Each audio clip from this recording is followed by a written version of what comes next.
मैं नीमच के बारे में थोड़ा संक्षिप्त में आपको 5 मिनट बताऊंगा। उसके पश्चात उस सेवा के बारे में आपको बताएंगे। अगर आप स्वेच्छा से सेवाओं से जुड़ना चाहते हैं, अपना हैंड रेस करिएगा।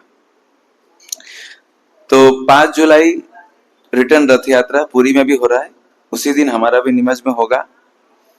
ये रथ यात्रा पिछली बार हमने फुवारा चौक से चालू किया था, क्योंकि हमारे इस प्रकार अभी तक भगवान की कृपा से इधर कोई मंदिर निर्माण नहीं हुआ है, लेकिन पूरी जगत ही इनका है, कहीं भी उनको बेटा तो मंदिर है।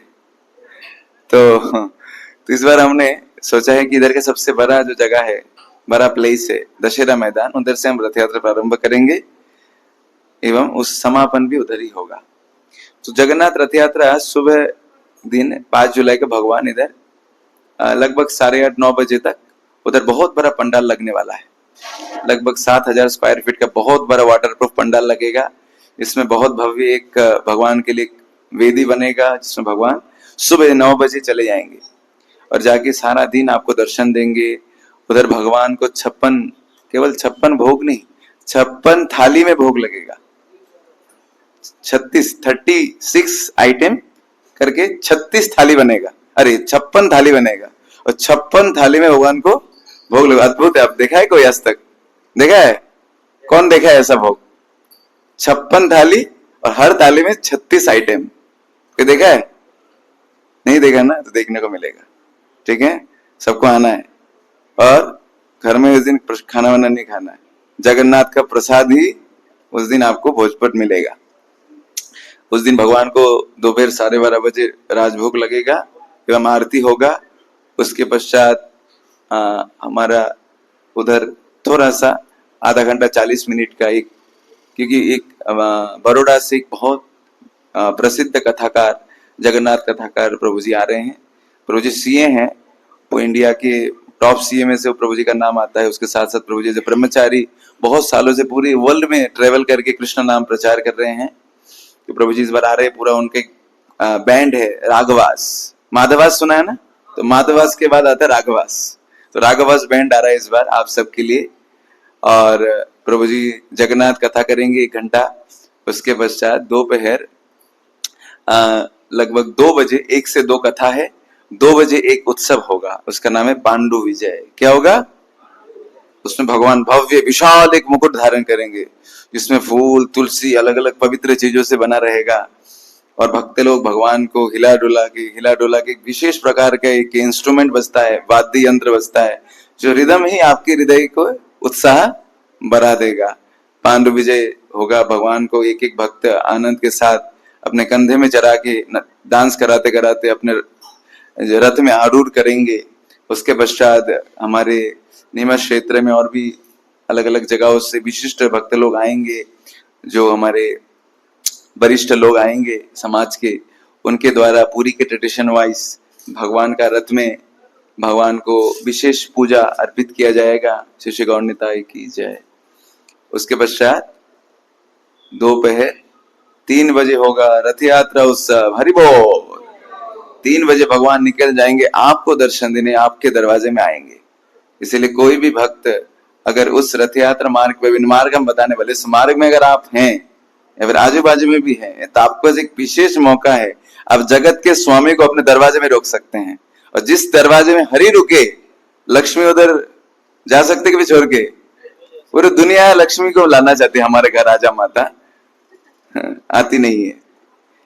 लेकिन कोई अगर हरि को बुला ले, हरि अगर उसके दरवाजे में रुक जाए, तो लक्ष्मी अचला हो जाएगी, सौभाग्य अचला हो जाएगी।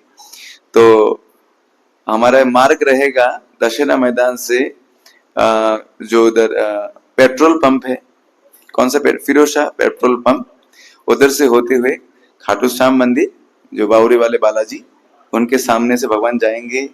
उसके बाद राम मंदिर, जाजू बिल्डिंग, गोपाल मंदिर, नरसिंह मंदिर, घंटाघर नरसिंह मंदिर जो है, उसके पश्चात बड़े बालाजी की फुबारा चौक से हमारे सब्जी मंडी का जो उधर होगा, उसके पश्चात कमल चौक एंड 40 चौराहा, प्लेटिनम चौराहा, देन अगेन भगवान उधर से चले जाएंगे दशहरा मैदान। और इस तरह लगभग रात्रि 8 बजे तक भगवान उधर पहुंचेंगे। 4 घंटे का रथ यात्रा होगा।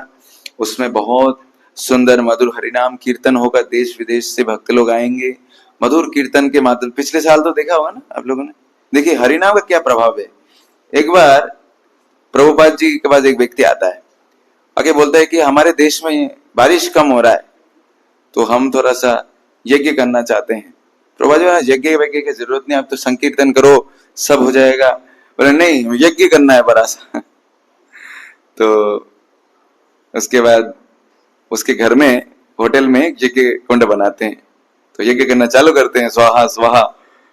तो उस समय उस पूरे होटल में एक सेंसर लगा रहता है पानी निकलने का। तो जब यज्ञ करने जाते हैं पूरे घर में पानी, ऑटोमेटिक पानी का सेंसर रहता है, ऐसे विदेश में होता है, आग ना लगे इसलिए, और पानी निकलने लगता है और पूरा चारों तरफ समस्या और चिल्लाने लगते, क्या हो गया ये। तो प्रभुपाद बोले कि मैं पहले ही बोला था यज्ञ करेंगे तो बारिश होगा। तो भगवान गीता बोलते यज्ञ शिष्ट श्लोक आते हैं, भगवान बताते कि यज्ञ करने से वर्षा होगा। तो इस कलयुग में यज्ञ संकीर्तन है, कलयुग में स्वाहा यज्ञ नहीं है, स्वाहा कर ही नहीं सकता कोई सही ढंग से। तो हमने पिछले देखा था किस तरह तीव्र बारिश हुआ था, मतलब भगवान प्रसन्न हुए थे। तो इस बार भी कुछ होगा स्पेशल, इस बार साक्षात परमानेंटली विराजित हो गए वो, तभी तो आपके उनका घर बन गया ये। तो और विशेष बहुत कुछ होने वाला है चमत्कार उस समय, तो आप लोग इसका साक्षी रह सकते हैं। और उसके साथ साथ रथ के पीछे पीछे आप सबके लिए रहेगा भगवान का महाप्रसाद, हरि बोल। और इस बार एक सरप्राइज प्रसाद रहेगा, तो सरप्राइज प्रसाद रथ यात्रा का दिन आपको पता चलेगा, जो आज तक कहीं नहीं बता है, हरि बोल। कोई बताएंगे नहीं, सरप्राइज है, ठीक है। और उसके पश्चात भगवान जाएंगे दक्षिणा मैदान में, उधर से भगवान का फिर से पांडु विजय करके अपने सिंहासन में आरूढ़ होंगे। उधर भगवान को 108 भोग लगेगा, महाआरती होगा, उसके पश्चात कीर्तन मेला होगा। उस समय बहुत डांस होगा, नाचना है गाना है। जगन्नाथ को खुश करने के लिए 3 चीज करना है, खाना है, नाचना है, गाना है।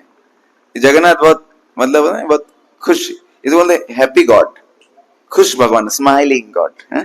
तो इसलिए आपको दुखी नहीं रहना है, नाचने मतलब क्या दुखी है, इसलिए जगन्नाथ रहते हैं सबको नाचना है, सबको गाना है, सबको प्रसाद पाना है। तो उधर भी सबके लिए महाप्रसाद का भंडारा रहेगा। तो इस प्रकार ये रथ यात्रा का कार्यक्रम शेड्यूल रहेगा।